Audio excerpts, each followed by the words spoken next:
She used prescription pills to numb her pain. I had got to the point to where I was spiritually dead because they had taken over my life. And shame kept her in a cycle of addiction. It took the pain away, but I also realized that it was doing something else. Plus, learn how to eat clean foods and use intermittent fasting to stay healthy. Dr. Ian K. Smith shares how to take off 15 pounds in 30 days.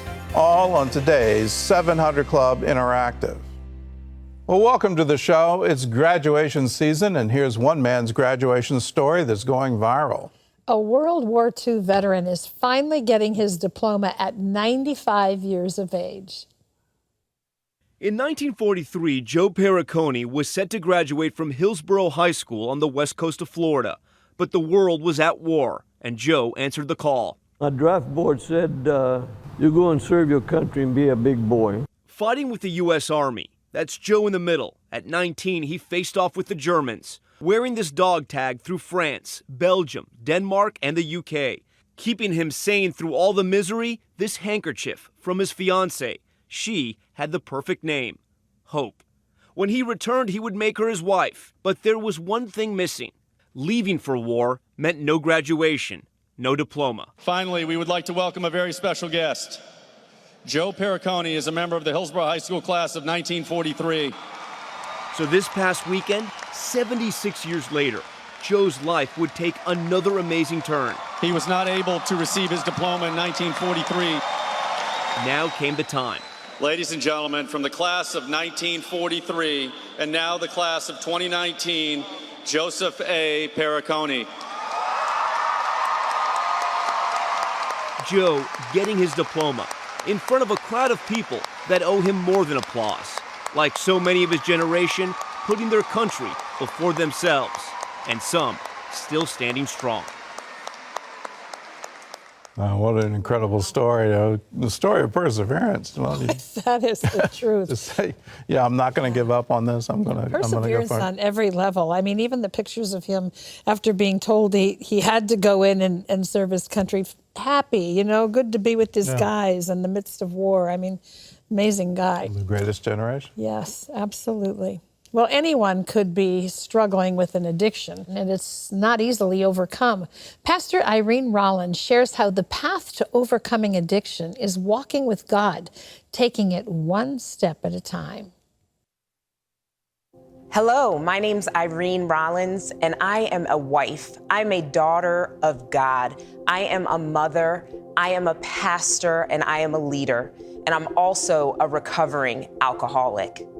Several years ago, I had the opportunity to summit Mount Kilimanjaro, which is at 19,341 feet, the highest point of Africa. The water in my camelback froze. That's how cold it was, below freezing. It was 50% less oxygen. You could barely breathe. If you went any faster, you'd get sick. And what was amazing was we were all assigned a one-on-one guide. And my guide, all he did was encourage me all the way up that mountain. Irene, take one step at a time. And he would say in Swahili, pole, pole. That means slowly, slowly. It was like he was singing me a song to comfort me as I was miserable making this climb up this mountain. And when I got to the top of that mountain, slowly, slowly, one step at a time, the Lord spoke to me and told me, Irene, being the best version of yourself is what I call success. That is you summiting. And you thought this mountain was hard? When you get back home and deal with your recovery, it's going to be the hardest thing you've ever done, but I will be right there with you. And let me tell you, I got to the top of that mountain. And with years of sobriety behind me now, I'm here to give you hope that Jesus Christ was with me all along, all the way up that mountain of recovery. One step at a time, pole, pole. Take it one day at a time, daughter, and you will reach the top. That's an inspiring message for anyone struggling with addiction. And realize God's always with you, and He's even with you in the relapse. Don't think for a moment that He's given up on you or that you can't make it back up that mountain. Yes, you can. It's just slowly, slowly, one day at a time, and you can make it. You can recover. Well, that's an encouraging message for this next story we're going to show you and the people involved in it. It's been a devastating week across the central United States as dozens of tornadoes were reported across 8 states. At least 15 people have been killed and dozens injured. Millions are without power, and more tornadoes and heavy rain are expected. Tornado on the ground. Our house is gone. The tornado just hit our house. We come out and then we see this canopy completely gone on our church van. Scariest moment of my life, honestly. We have a lot of people that's disabled on my street, so we're just trying to make sure first responders can get there because right now they can't get nowhere. We saw the spinning and I turned around for like 3 seconds and the tree in our neighbor's backyard fell into our backyard. Well, more than 400 utility workers from across the country descended on central Ohio, working around the clock to get the power back on. Well, now residents of Dayton, Ohio are picking up the pieces, and Operation Blessing is there helping in partnership with Dayton Vineyard Church. Drew Pinson, their worship pastor, says it looks like someone dropped a bomb on their city. The tornado severely damaged the home of 43-year-old Patricia. She's lived there for decades and suffers from type 1 diabetes. Patricia says she was so excited when she saw the Operation Blessing shirts in her neighborhood. Operation Blessing is bringing water, tools, and other supplies to the area to help with recovery. And if you want to help with that recovery effort, it's real easy. All you have to do is call us, 1-800-700-7000, and say, I want to give to the Operation Blessing Disaster Relief Fund. You can also write us, CBN Center, Virginia Beach, Virginia, 23463, or go to cbn.com. There's a place where you can designate your gift to Operation Blessing. Any way you choose to do it now. Call us, 1-800-700-7000. Yeah, this is going to be a long, slow recovery, one day at a time, but let's be there for these folks. Well, still ahead, the key to healthy living, it's not just what you eat, but when. Best-selling author Dr. Ian Smith explains when we return.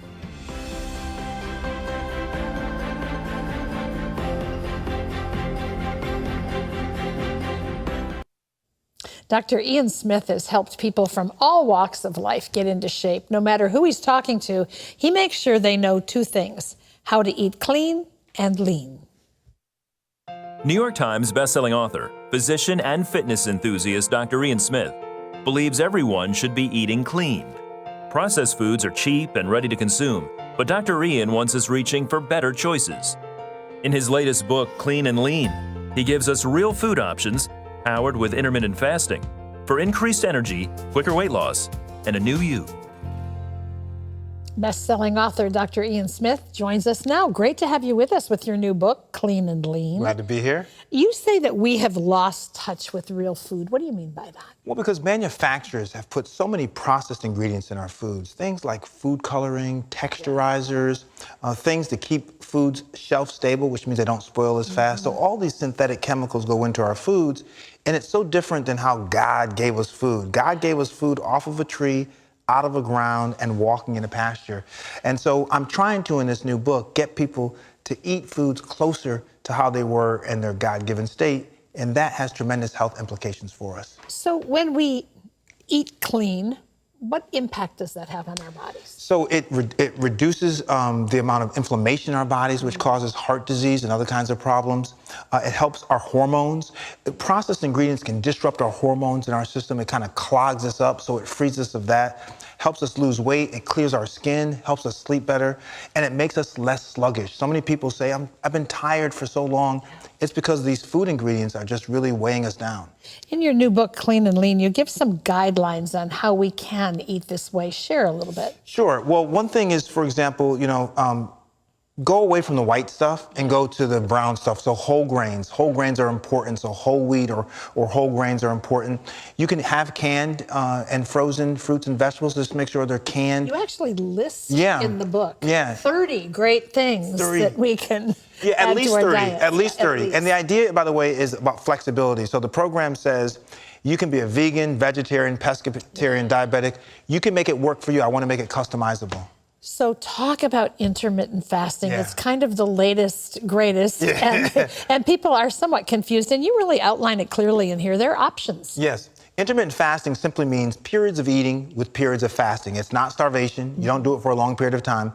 But basically, you choose how long you want to fast, 8 hours, 10 hours, or 12 hours. And basically, during your fasting period is when you're not eating. But you can have coffee, you can have herbal tea, you can have water.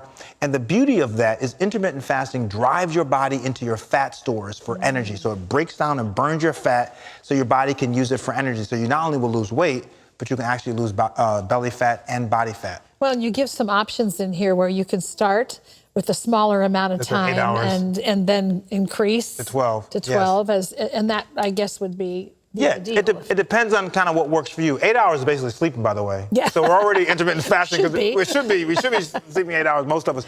But basically, the more aggressive you want to be would be the longer your fast, the more belly fat and other fat that you'll lose, and the more weight that you lose. But the idea is sustainability. Clean and lean is about doing things not just for the short term, but for the long term, and that's why people like it so much. Well, and that brings us to the issue of fitness. Yeah. Can you lose weight with what you're talking about without having a fitness program? I'm almost nervous to answer that question because the true answer is yes.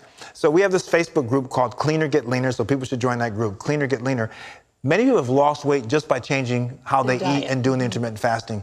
But those who maximize their results do the workouts. And the workouts, by the way, are not an hour long. They're 30 minutes, no gym required, no machines. You can do them right here in the studio, at home, in the hotel room, whatever. But the idea is, yes, if you want to maximize results, doing some movement, 30 minutes or less, 4 days a week, is going to make a big difference. Our bodies are really made to do that. We're supposed to get up and move. One of the greatest things a mechanic told me, that a sports car that sits in a garage and does not get driven is the worst thing for it. Because a sports car is built to be driven. It keeps it going. Same thing with our bodies. God gave us the greatest sports car ever, and when we're not moving, we're actually doing damage to it. When the Bible says we're fearfully and wonderfully made, it means it.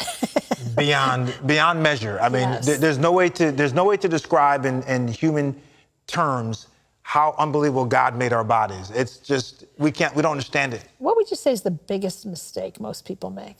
I think the biggest mistake most people make is that they become sedentary. Yeah. I really do. I think that, and movement means walking, gardening. It doesn't have to be a 5K run somewhere. No, but just moving.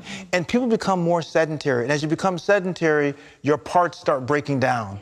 And I think that's one of our biggest problems. And I hope people will realize that movement does not mean you have to kill yourself as far as going to the gym and sweating for an hour. It's just getting your heart rate up a little bit. Well, if you're wondering how to do it, the book is called Clean and Lean. It's so clear and concise. I mean, it helps you with your shopping, helps you with some ideas for your diet, and also the whole workout plan is in here. I mean, it's got the whole deal in it. Yeah, Clean and Lean by Dr. Ian Smith. And so get a copy for yourself and get healthy. Thanks, Ian. It's always great to see you. Always good to see you. Gordon?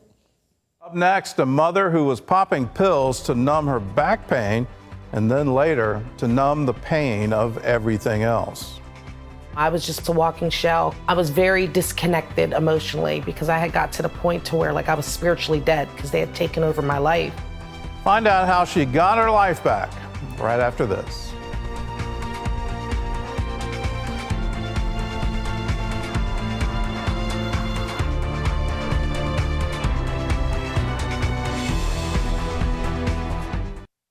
America's addiction to pain pills is at an epidemic level, and Kia Wallers was almost one of its victims. After getting a prescription for pain meds, Kia was hooked, and it wasn't long before those drugs cost her her home, her family, her freedom, and almost her life. It was an afternoon. A friend and I were actually traveling from Pittsburgh. We just hit an icy spot. She lost control, and within seconds, we were in a ditch. We were actually able to walk away, but it was later on that day I realized that, some pain had set in. The back pain would only get worse for Kia Waller, the wife and mother of 3 young girls. After a couple of months, a doctor prescribed powerful painkillers. It took the pain away, but I also realized that it was doing something else. It was taking away worry, things that I didn't realize that, was going on deep inside. One of those things happened when she was just 10. Her father suddenly died of heart failure, and to her, his absence meant the loss of love and security. I'm actually the one who found him. And my main focus was making sure my mom was okay, making sure my siblings was okay. You know, I didn't know how to mourn. I was a kid. Then shortly after, her mom told Kia that the man she had called Dad all her life was not her real father. Her biological dad abandoned them before she was born. Kia believed that the reason he left was because she wasn't worth staying for. I had just stuffed that pain that I had went through that day because it was traumatic. Kia continued to bury that pain as she grew into adulthood, trying hard to appear as if everything were fine. I was a wife, a mother of 3 children, worked full-time, went to church every Sunday, living a normal life. Kia was 29 when she and her friend had their accident, leaving her with daily back pain. The meds not only relieved that pain, but the years of hurt she had long since buried. Within 2 weeks of taking pain medication, I remember wanting to take another one before I was supposed to. After her prescription ran out, Kia bought her pain meds on the street.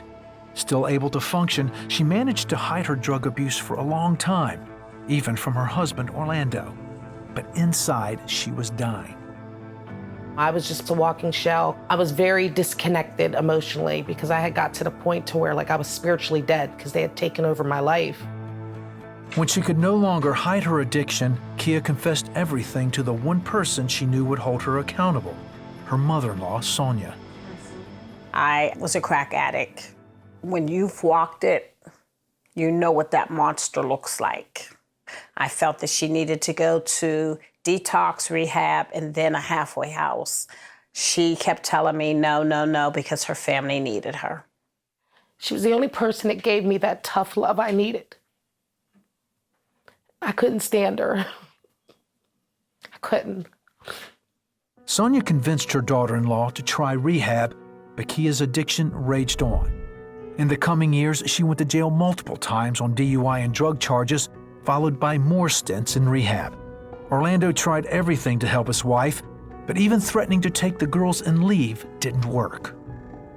I was carrying so much guilt that every time I would go to rehab or go to jail, I would get out and I still had the guilt and shame. So that's why I would use. Even though she had professed faith in God when she was younger, Kia came to believe she wasn't even worth his help.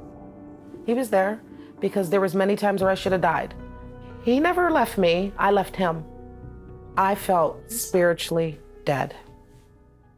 Finally, in 2013, Orlando made good on his threat to leave. I came home and they were gone. I hated myself, I wanted to die, but I couldn't stop. I couldn't stop. It was then Kia turned to heroin and crack, but after several months, she finally hit bottom. I'm done. And I dropped to my knees, literally. And I just threw my hands up, cried out to God. It was like anything but death. Help me. I can't do this myself. I don't know how to stop. I meant it. I meant it. Hours later, she was arrested and back in jail. I said, all right, God, whatever we got to do, so I don't have to live the way I've been living anymore. I'm willing to do it.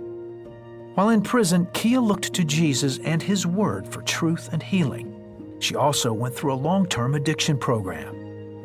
It was the best thing that ever could have happened to me. My life changed. That's where I really dealt with those childhood issues, the guilt and the shame that I had acquired over the years of active addiction, not just to myself, but to my family. At that point, that the chains were broken and the hope was alive. After 14 months, Kia got out, found a church, and joined a 12-step support group. God slowly, totally took it away from me, and I was about 4 months in, and that obsession was lifted. These days, her marriage and family are fully restored. Kia now manages a women's sober living home and pours into them what she's learned about true worth and God's power. I definitely felt the love of God. Ask Him for help, and He will help you.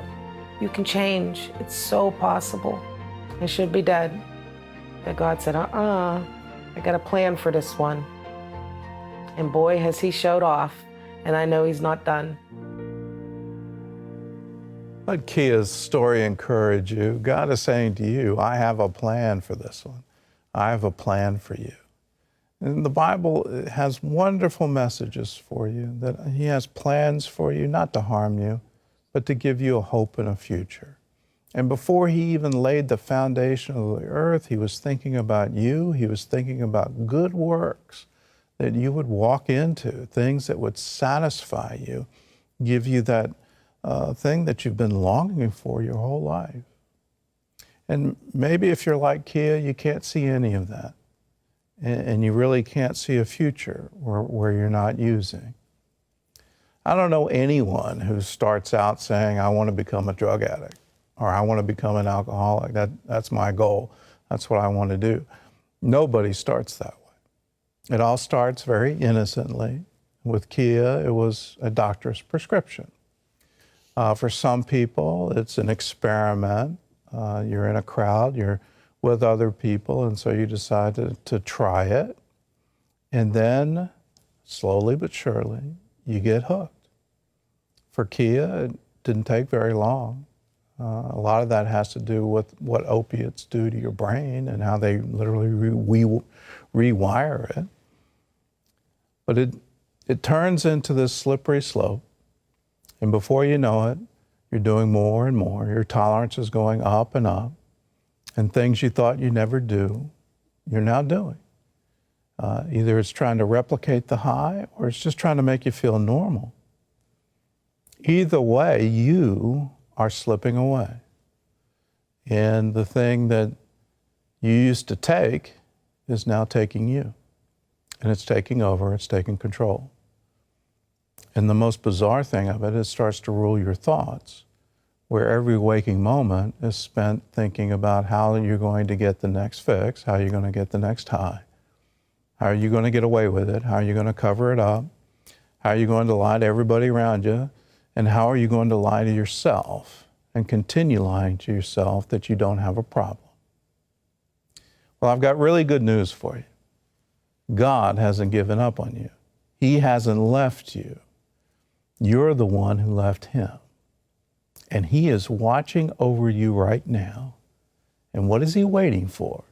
He's waiting for you to turn, to come to yourself, who you really are, and realize that with his help, you can break free. This isn't something where it's willpower. Kia tried that. She tried to do it on her own. She tried to say, well, my kids need me. I don't need rehab. I don't need these things. I can do this on my own. Don't for a minute believe that lie. You need to get into a safe place. You need to get to a place where you don't have access. You need to completely surrender to God and say, I can't do this, but God, can you? Can you show me? And it's in that surrender that you finally win, because your willpower won't make it. His willpower will. Not by my will, but your will be done. And when you take this step, you're going to find there's a whole bunch of people that are willing to help you along the way, who've been down that journey, that know what it's like, know what you're feeling, know what you're going through. And then it's a process day by day. For Kia, it was getting rid of all the emotional hurts from her childhood, the sense of rejection, abandonment, all of those lies that she believed as a child, and replacing it with the knowledge and the sure knowledge that God had a plan for her. God had something for her. He loved her. He was never going to reject her. He was going to receive her with open arms. That same God is available for you right now. If this is for you, start with a prayer and ask him to take over. Ask him to show you the way, and he will do all the rest. Pray with me. Jesus. That's right. Say his name. Say it out loud. Jesus. You know the shape I'm in. You know what I've done. And I just come to you and I surrender all. I give it all to you. I give my life. I give my future. I give everything I have. And Jesus, I need you to forgive me. and I need you to set me free. Do it now, for I ask it in Jesus' name. Amen and amen. If you prayed with me, let somebody know. Give us a call, 1-800-700-7000. We've got plenty of free resources on how to overcome addiction. It's all free. Phone calls free. Do it now. Here's a word from Corinthians. So we do not lose heart. Though our outer self is wasting away, our inner self is being renewed.